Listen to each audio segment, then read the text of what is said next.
Hello student, good morning. Today we will talk about the topic is cell membrane, property, chemical composition and sandwich model of cell membrane. आज हम कोशिका झिल्ली की विशेषताएं, रासायनिक संगठन एवं सैंडविच मॉडल के बारे में पढ़ेंगे। इस टॉपिक के अंतर्गत हम निम्न बिंदुओं को विस्तार से जानेंगे, जैसे डेफिनेशन ऑफ सेल मेम्ब्रेन यानी कि कोशिका झिल्ली की परिभाषा, प्रॉपर्टी ऑफ सेल मेम्ब्रेन कोशिका झिल्ली के विशेषताएं, केमिकल कंपोजिशन इसका रासायनिक संगठन के बारे में जानेंगे, structure of phospholipid and models of cell membrane phospholipid की संरचना और कोशिका झिल्ली के मॉडल्स के बारे में भी विस्तार से जानेंगे। So let's start this topic. Its first point is definition of cell membrane. Cell membrane also known as plasma membrane or biomembrane is a double layer of lipids and proteins that surround a cell. It separates the cytoplasm from the external environment. कोशिका झिल्ली एक अर्धपारगम्य सजीव झिल्ली है जो प्रत्येक कोशिका के जीव द्रव्य को घेर कर रखती है। कोशिका झिल्ली का निर्माण 3 परतों से मिलकर होता है। इसमें से बाहरी व भीतरी परत प्रोटीन की बनी होती है तथा मिडिल या मध्य परत का निर्माण लिपिड द्वारा होता है। यानी कि कोशिका झिल्ली ट्राइलेमिलर होती है, त्रिस्तरीय होती है, जिसमें 2 स्तर प्रोटीन के होते हैं तथा मध्य स्तर लिपिड का प्रेजेंट होता है। नागेली एंड क्रेमर ने फर्स्ट टाइम सेल मेम्ब्रेन शब्द को दिया था 1855 में। इसके बाद 1931 में प्लोव द्वारा प्लाज्मा लेमा शब्द दिया गया था। Next point is property of cell membrane. The first point is it is soft and flexible. कोशिका झिल्ली सॉफ्ट और फ्लेक्सिबल होती है, यानी कि लचीली होती है। इसमें इलास्टिसिटी देखने को मिलती है। इसका लचीलापन लिपिड के कारण देखने को मिलता है। Next point is it is selectively permeable membrane. What is meant by this term selectively permeable? Our plasma membrane is porous membrane. That means there are pores in our plasma membrane and the pore size is also fixed. यानी कि कोशिका झिल्ली porous होती है, सूक्ष्म छिद्रों की बनी होती है और सभी छिद्रों की साइज निश्चित होती है, फिक्स्ड होती है, जिसके कारण यह चयनित पदार्थों को आर पार जाने देती है और अन्य पदार्थों को रोक देती है। इसलिए इसे सिलेक्टिवली परमिएबल यानी कि चयनात्मक पारगम्य झिल्ली भी कहते हैं। These are thin living membrane. यह जीवित पतली झिल्ली होती है। Next point is cell membrane are made up of lipids, protein and carbohydrate. कोशिका झिल्ली या cell membrane lipid, protein and carbohydrate की बनी होती है। Membranes are fluid like structure.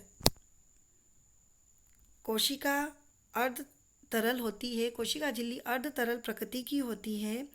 इसमें तरलता लिपिड के कारण होती है। And last point is cell membrane consist of a phospholipid bilayer. Cell membrane phospholipid bilayer की बनी होती है। Next point is chemical composition of cell membrane. कोशिका झिल्ली का रासायनिक संगठन। कोशिका झिल्ली के रासायनिक संगठन को समझने के लिए हमें यह जानना होगा कि कोशिका झिल्ली किन किन रसायनों से मिलकर बनी होती है।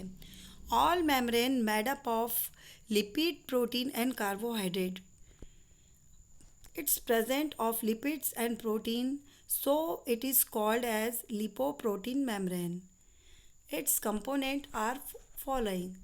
First component is lipids. Cell membrane में 21 to 50% लिपिड प्रेजेंट होता है. The lipid molecule are arrange in 2 layers. Lipid molecules 2 layers में प्रेजेंट होते हैं, अरेंज्ड होते हैं. Hydrophobic tails facing in inner side and hydrophilic tail towards the outside. जो phospholipid होता है वह हेड व टेल में डिवाइड होता है, यानी कि इसकी संरचना टेडपोल लार्वा के समान होती है, जिसमें हेड व टेल स्पष्ट दिखाई देते हैं. फॉस्फोलिपिड का हेड पोलर होता है तथा इसकी टेल नॉन पोलर होती है. यहाँ पर आप देखेंगे विद्यार्थियों, हेड हाइड्रोफिलिक नेचर का होता है, यानी कि वाटर लविंग होता है. ये आप देखेंगे सर्कुलर हेड, और नीचे की तरफ आप देखेंगे ये 2 टेल दिखाई दे रही हैं. टेल नॉन पोलर या अध्रुवीय प्रकृति की होती हैं, हाइड्रोफोबिक होती हैं, वाटर रिपेलिंग होती हैं, जल विरागी होती हैं, जल से दूरी रखने वाली होती हैं. Next point is protein. Cell membrane में 20 to 70% प्रोटीन प्रेजेंट होता है. The cell membrane present as enzyme protein, carrier protein and structural protein. Cell membrane में enzyme protein, carrier protein and structural protein present होते हैं. The enzyme protein have catalytic activity. जो enzymatic proteins होते हैं वे catalytic activity करते हैं. The carrier protein help to transport material in and out of the cell across membrane.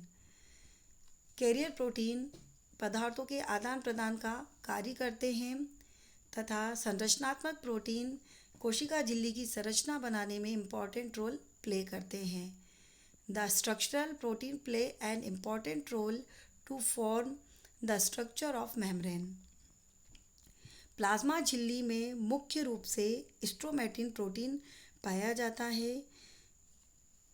इसके अलावा इसमें इंट्रांसिक एंड एक्सट्रांसिक प्रोटीन भी पाए जाते हैं. इंट्रांसिक प्रोटीन फॉस्फोलिपिड मैट्रिक्स में प्रेजेंट होते हैं तथा कुल प्रोटीन का 70% भाग बनाते हैं, तथा एक्सट्रांसिक प्रोटीन जिन्हें बाहरी प्रोटीन कहते हैं ये केवल सतह से जुड़े रहते हैं और कुल प्रोटीन का 30% भाग बनाते हैं. Next point is carbohydrate. Cell membrane या बायो मेम्ब्रेन में कार्बोहाइड्रेट 1 to 5% प्रेजेंट होता है. इसका मुख्य कार्य सेल टू सेल रिकॉग्निशन का होता है, यानी कि यह कोशिकाएं अपने ही समान कोशिकाओं को पहचानने में समर्थ होती हैं, सक्षम होती हैं. अपनी ही कोशिकाओं को पहचानने में यह मदद करती है, इसलिए यह सेल टू सेल रिकॉग्निशन का कार्य करती है.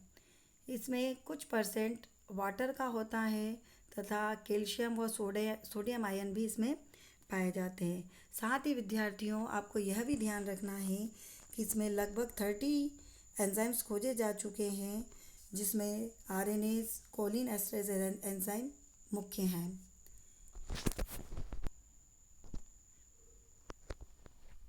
Extrinsic and intrinsic protein. Next is sandwich model of cell membrane. The model of plasma membrane, which was proposed by Danieli and Davison, and they called their model as sandwich model of plasma membrane. इस model को डेनियली एवं Dawson के द्वारा 1935 में proposed किया गया था, जिसे सैंडविच मॉडल के नाम से भी जाना जाता है.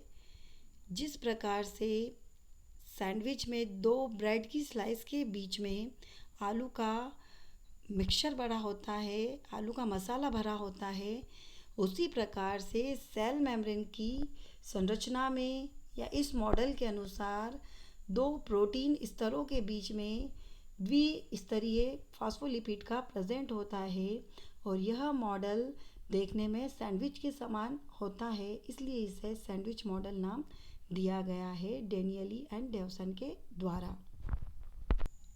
इस मॉडल के अनुसार दो घनी प्रोटीन परतों के बीच एक हल्की द्विआण्विक लिपिड परत सैंडविच के समान उपस्थित होती है।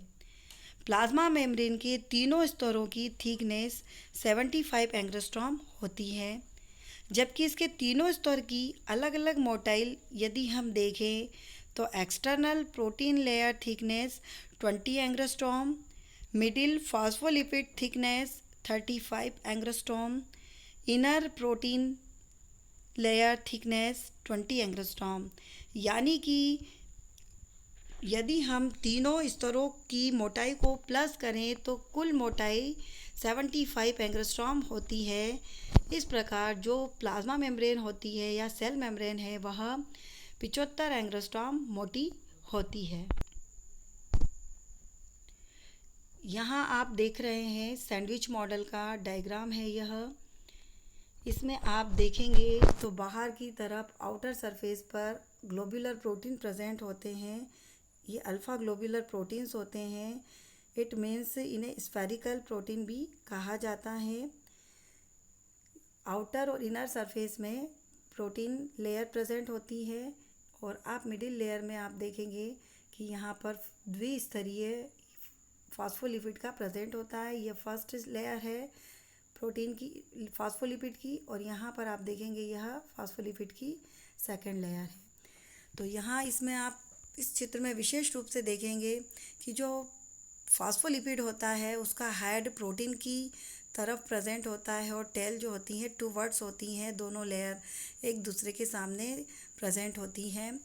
यहाँ मैं आपको फॉस्फोलिपिड का स्ट्रक्चर बता रही हूँ कि फॉस्फोलिपिड का स्ट्रक्चर टेडपोल लाइक होता है जिसमें हेड होता है और टेल प्रेजेंट होती है। This is head and this is tail, पूंछ। हेड जो होता है यह पोलर नेचर का होता है, ध्रुवीय प्रकृति का होता है और जो टेल होती है वह नॉन पोलर नेचर की होती है।